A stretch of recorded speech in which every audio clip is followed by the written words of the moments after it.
नमस्कार मंडळी, पुन्हा एकदा आपल्या चॅनलमध्ये स्वागत आहे. तर मंडळी, मागच्या ब्लॉगमध्ये आपण बघितलं होतं की जी चूल मांडली होती बुंदी पाडण्यासाठी, तर त्या चुलीची पूजा बघितली, घराचं डेकोरेशन बघितलं. आता बघूया त्या चुलीवरती आम्ही म्हणजे जे आचारी लोक असतात तर त्यांनी बुंदी पाडली होती आणि ती पाडलेल्या बुंदीचं इथे लाडू बांधण्याचा कार्यक्रम आमच्याकडे संध्याकाळी होतो.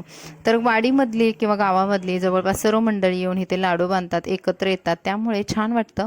हे सर्व तुम्हाला बघायला भेटणार आहेत. तर बघा, इथे माझी काकी आहे, तिने छान पत्रा पुसून घेतला, कारण हा धुतलेला असतो, त्याच्यावरती पाणी राहिलेलं असतं.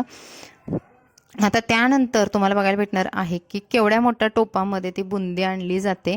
इकडे बांगड्या भरण्याचा जो माझा चुलत भाव आहे त्याचं पण लग्न होतं अगोदर, माझ्या भावाच्या अगोदर, आणि त्यांचा बांगड्या भरण्याचा कार्यक्रम चालू आहे.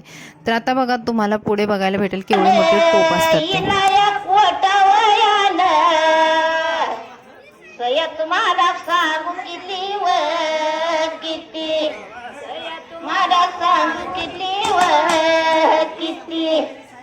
गावाती बोटा वयाने गावाती बोट.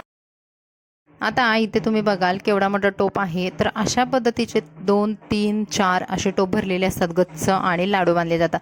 तर हे खूप गरम असल्यामुळे हे झाकून ठेवावे लागतात. जेव्हा सगळं लोक येतात त्यावेळेस हे ओपन करून पत्र्यावरती ओतलं जातं आणि पुन्हा लाडू बांधण्याचा कार्यक्रम चालू होतो.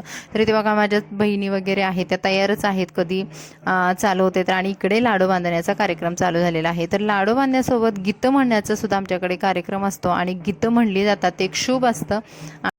तर महाराष्ट्रीयन पद्धतमध्ये गीतांचा वगैरे प्रकार आहे. तर आमच्या इकडे पश्चिम महाराष्ट्रामध्ये तर चालतो सांगली साईडला, आणि तिकडे गीतं म्हणजे शुभ मानली जातात, कारण त्याच्यामध्ये नवरदेवाचं, त्यांच्या घरच्यांचं कौतुक केलेलं असतं. आणि ज्या पहिल्या आज्या वगैरे होतात तर त्यांच्याकडून ही परंपरा चालत आलेली आहे. आत्ताच्या बायकांना जास्त येत नाही, तरीसुद्धा तो वारसा पुढे चालवत ठेवल्यामुळे बऱ्याचशा, माझे काकी आहे ना, तर त्यामधल्या काकी त्या, आणि अजून त्यांच्या शेजारी तुम्हाला एक आजी दिसत असतील, तर त्या छान प्रकारे गीतं म्हणत होत्या आणि आम्ही इकडे सगळे घरातल्या मंडळी लाडू बांधत होतो.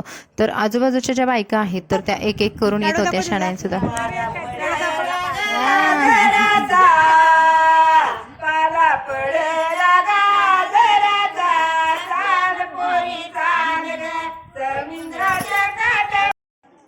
शाळांसुद्धा आमच्या पार्टिसिपेट केलं होतं, छोटे छोटे लाडू बांधत होते. आणि इथं हळदी कुंकाचा कार्यक्रमसुद्धा चालतो. ज्या बायका सुवासनी आहेत त्या किंवा छोट्या मुली आहेत, कुमारिका आहेत, त्यांनासुद्धा हळदी कुंकू लावलं जातं.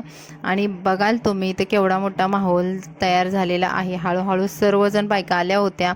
इकडे 2-3 ठिकाणी त्यांचे पार्टिशन केले होते, कारण एकाच ठिकाणी बायकांना लाडू बांधणे जमत नव्हतं. तर बघा, लाडू बांधताना सुद्धा एक गंमत असते, प्रत्येक जणांची काहीतरी चेष्टा मस्करी चालू असते. नाव जे आपण उखाणे वगैरे घेतो तर त्याचा कार्यक्रमसुद्धा चालू असतो.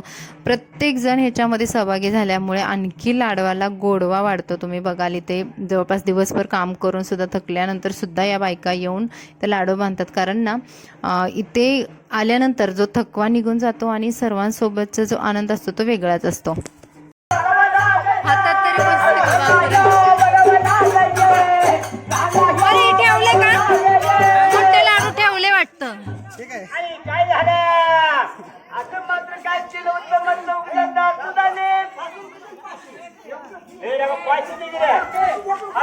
पैसे.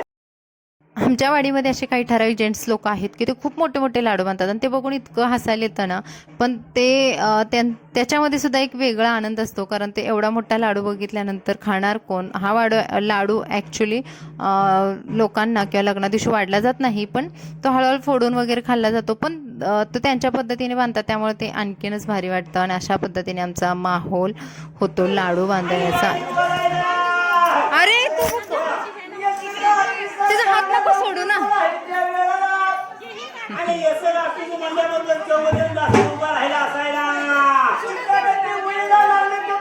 धनगर लोकांची असणारी ओव्यांची परंपरा सुद्धा जपली जाते. तर हा ब्लॉग कसा वाटला कमेंट्समध्ये नक्की सांगा.